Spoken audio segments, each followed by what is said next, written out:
Story 1. The Wolf in the Mirror. My girlfriend and I had recently moved up north, and we were still in the process of unpacking. For the time being, we had a giant mirror sitting right beside our TV table. My girlfriend was resting her head in my lap as we watched a movie, and for some reason I kept glancing over to the closet door through the mirror to see it slid open. I almost felt like I saw a pair of yellow eyes staring at me from within. Could have been any number of things, though. After all, we just stuffed things into where we thought they should go, and we hadn't really done a whole lot of organizing yet. I told my girlfriend I was getting up, and I walked over and closed the closet door, sat back down, and looked at the door through the mirror. It was closed. About 10 minutes later, my girlfriend had fallen asleep, resting her head in my lap. I wasn't super into the movie, but kinda wanted to just make it to the end to say I did. I glance over to the mirror again, and I see that pair of yellow eyes watching me through a now open closet door. I turn my head, and the door is indeed open, and I start to feel a little bit panicked. But should I? Could it have just been a draft? I didn't really want to disturb my girlfriend's sleeping position, so I just kind of stayed put for the time being. But as the movie continued to play, I kept glancing over and over to that closet door.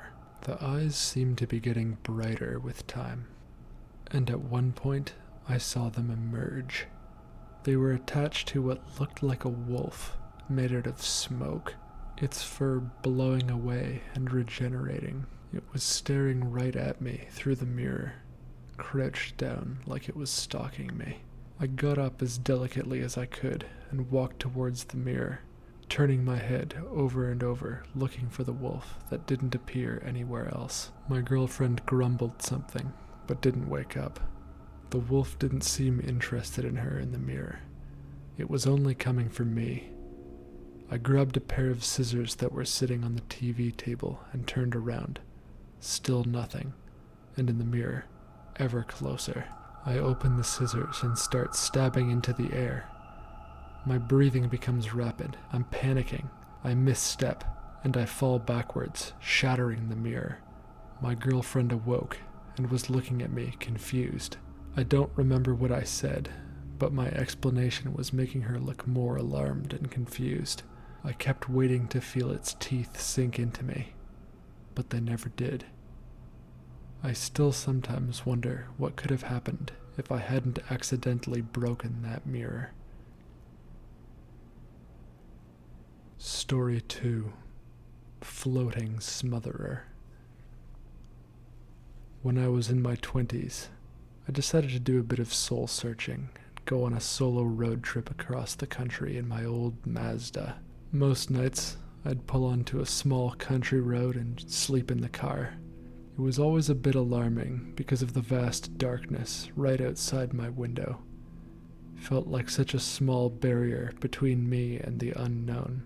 Furthermore, I would always wake up in an uncomfortable sleeping position that left me sore for the rest of the day. That's why one night, when I came across a hotel on the side of the road, I decided I'd splurge and get a room. It was called the Manor Inn, and it was about 4 stories tall at the edge of a forest. I could already feel my back thanking me for making this decision as I entered the front lobby and was greeted warmly by a receptionist. I was kinda broke at the time, and I asked for the cheapest room. She told me the cheapest one was only $80 a night, but that it was haunted. She said that as though it were a sincere warning, and I kind of looked at her quizzically, trying to chuckle along with her, trying to be in on the joke. She wasn't joking, but I'm not a superstitious man, and I took the room. It was a little bit small, but the bed really sung to me. It faced the back corner of the hotel, so I had a lovely view of the forest. I was pretty exhausted, so I went to bed right away and fell asleep immediately. When I awoke, it was still dark, and I kind of jolted upright. It felt as though someone had just been whispering to me. I could even feel heat on my ear.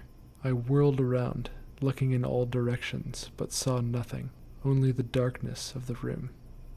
The bottom sheets had come up, and they were all the way up to my hips. My legs were totally exposed. I thought this was strange, because I was usually a pretty sound sleeper. I pulled the sheets back down and checked my phone. The time at the top said 99:99. I was quite disturbed by this, but I put my phone down and turned over. I was starting to feel creeped out, though. After all, they had told me it was a haunted room. Maybe that was an excuse to mess with me. I kept having this anxiety that I just walked onto a snuff film set or something. I even wondered if haunting was a real thing. I couldn't sleep. I was too creeped out. I kept my eyes on the ensuite bathroom door, thinking someone was going to peer around it or pop out of it at any moment to try to scare me.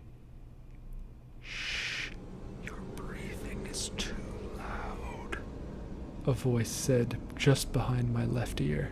I had a huge spike in adrenaline, and I felt the hot breath on my neck again. I whirled around to see a very thin, bug-eyed man 2 inches from my face. He retracted his serpentine neck to reveal that he was actually floating against the ceiling.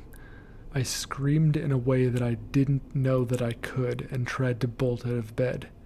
His long arm protruded down, grabbed the side of my bed, and folded it over me, crushing me between the 2 halves of the mattress with an immense force. I was screaming for help as loud as I could, but the air was being pushed out of my lungs. A few moments later, the lights flipped on, and the mattress snapped back to its original shape. The receptionist rushed over to see if I was okay. She said she had a bad feeling and came up to check on me. There was no sign of the floating man. She offered me a refund, and I slept the rest of the night in my car. Story 3. The Crow Lady. A friend of mine did pretty well in the stock market, and with his earnings, he purchased a farm from an old guy. He didn't want to be a farmer, he just liked the aesthetic, and the old guy was looking to retire, so win-win. I hadn't seen him in a while, but he invited me down about 2 weeks after he moved in, said he wanted me to help him break the place in. Knowing him, I figured that meant a lot of partying. It was hard to see the house behind all the corn, but I found my way to the driveway. He was waiting for me on the porch and looked super excited to see me. I asked him why the corn was still there. It looked like it was dying, needed to be harvested. He said that he asked the old man to leave it there, liked the aesthetic.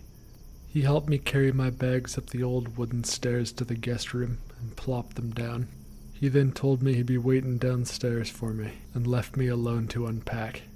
I took a look out the window to view the sea of corn, and I found myself admiring the aesthetic too.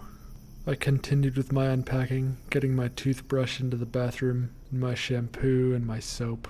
But when I came back into my room, I noticed something peculiar out the window.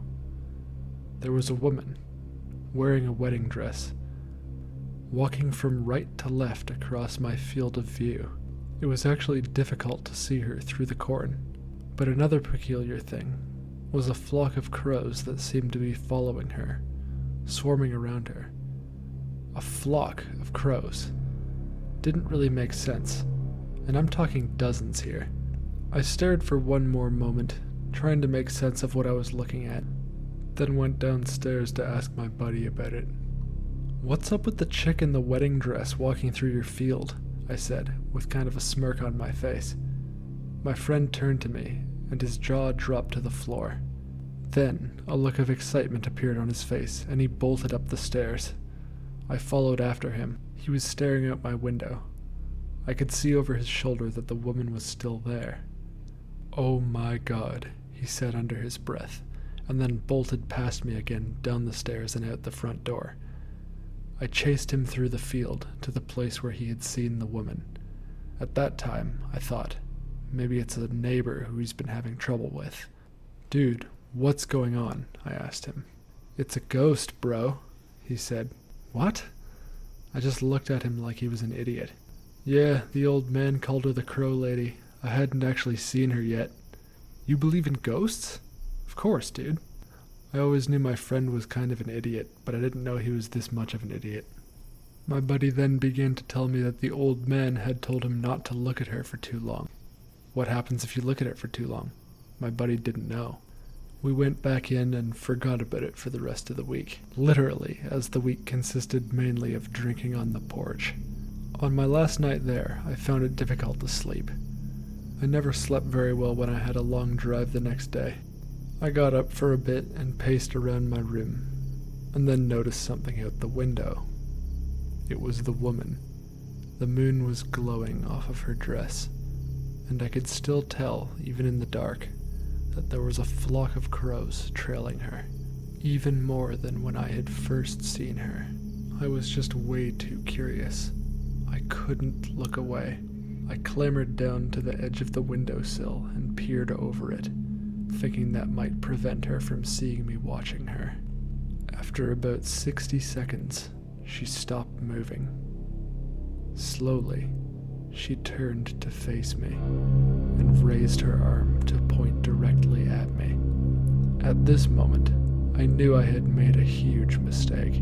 The woman started to scream. It sounded far away, like it was coming from the correct place, but gradually it expanded, seeming to roar out from the whole field and even the house itself.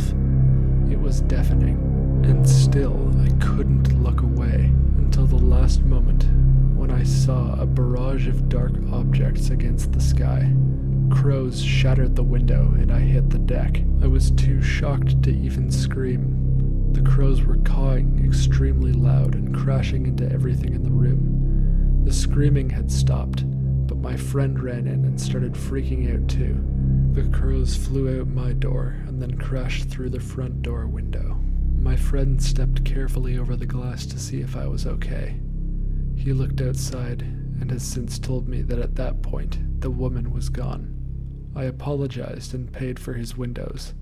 I have actually been back to visit him since, and I did get another glance at the woman, but I have not made the mistake of staring at her again. Thanks for listening, guys. Tune in next week for new videos, and Sunday at 9 p.m. Eastern Standard Time for Nightmare Theater, a book club for nightmares. Until next time, embrace the beautiful dark.